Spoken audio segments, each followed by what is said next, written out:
And good morning again. Newt Gingrich joins us from Charleston, South Carolina this morning. Good morning, Mr. Speaker. Good morning. It's good to be with you. Thank you very much. Mr. Speaker, Mitt Romney dumped a load of negative ads on you in Iowa. You responded by opening attacks on his veracity and his business record. Some Republicans, though, are saying you're just doing Barack Obama's work for him. Are you uncomfortable with that? Well, look, none of those folks were complaining when Mitt Romney spent $3.5 million on negative ads in Iowa because they were for Romney. Now that all of a sudden somebody's willing to stand up to him and is willing to argue the other side of the case, they think it's unfair.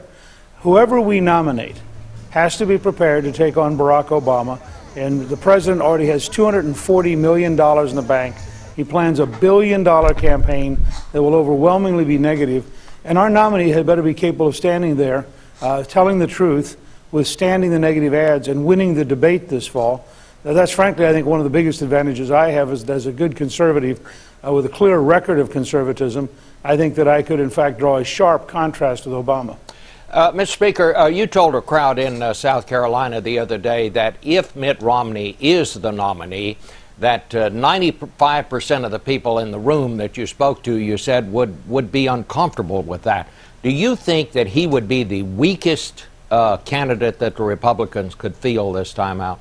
Well, I think from the standpoint of the conservative movement going back to Goldwater and Reagan, when you have a governor who put Planned Parenthood, for example, the largest abortion provider in the country, into Romney Care by law with no right to life group, somebody who raised $730 million in taxes, somebody who's for gun control and who had a 400% increase in taxes on guns. I think it's pretty challenging for a candidate, once you get to the real record, for that candidate to arouse the enthusiasm and the excitement of the conservative movement. Look, we're all going to do everything we can to defeat Barack Obama. A re-election of Barack Obama in this environment with this record would lead him to be so arrogant and so aggressive that it's hard to imagine what his second term would be like. So I'm going to do everything I can to make sure we defeat Barack Obama. I just think a clear Reagan conservative has a much better chance of defeating him than somebody who comes out of a Massachusetts moderate background. So what you're saying is that he would be the weakest candidate?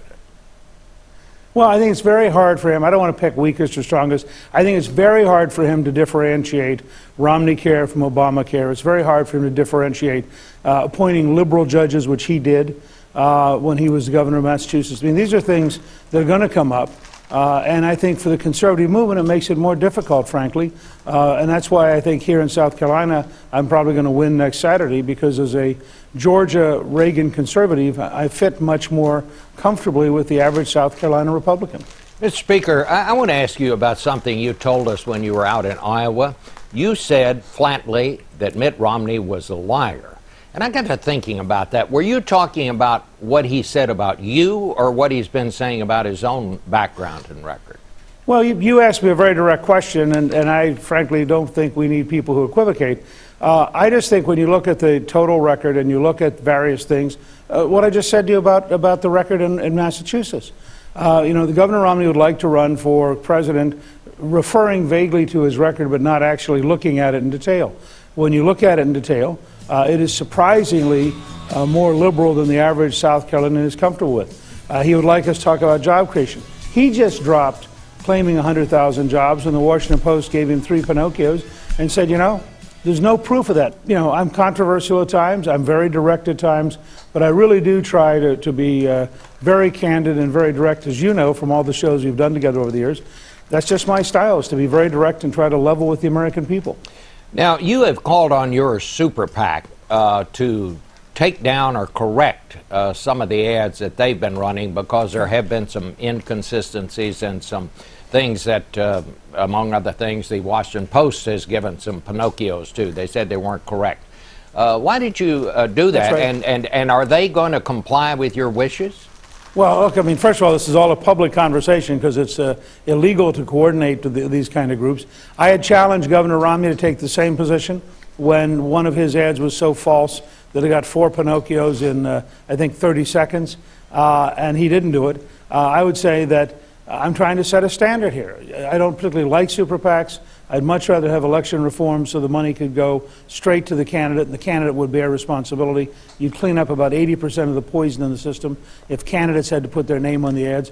But I've taken a public position, and my understanding is, again, this is all public reports, that Rick Tyler has indicated that he is willing to edit and fix anything that is inaccurate. I want to go back to the first question I asked you. Do you feel, though, that you are helping Barack Obama in any way, and are you uncomfortable with the Republicans who are telling you you need to dial back a little bit? Look, you know, we're watching the playoff games, and they're tough, and some good teams are losing because they're up against slightly better teams.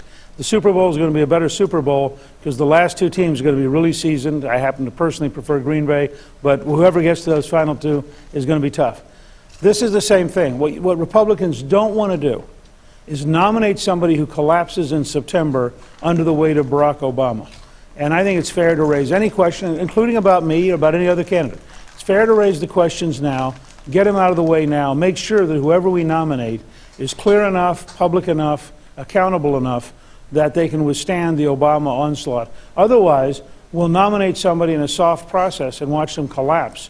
I don't want to see that happen. I don't want to see us nominate somebody who can't debate Obama, who can't take the heat, who can't answer the questions, because then we'll have a disaster in the fall. Just to wrap this up, and you're saying that Mitt Romney is the person who might collapse, who won't be able to take the heat. I mean, obviously, well, that's what you're saying. Look, I'm just saying that there is clear evidence, both in his governor's record, which is much more liberal than his commercials, and in his claim of 100,000 jobs, which even he is now withdrawing, that he needs to get straight with the country in order to be successful in the fall. And I think that's what this electoral process is about, is let's have this conversation, and let's make sure that whoever the nominee is has been thoroughly vetted. All right. Mr. Speaker, thank you so much.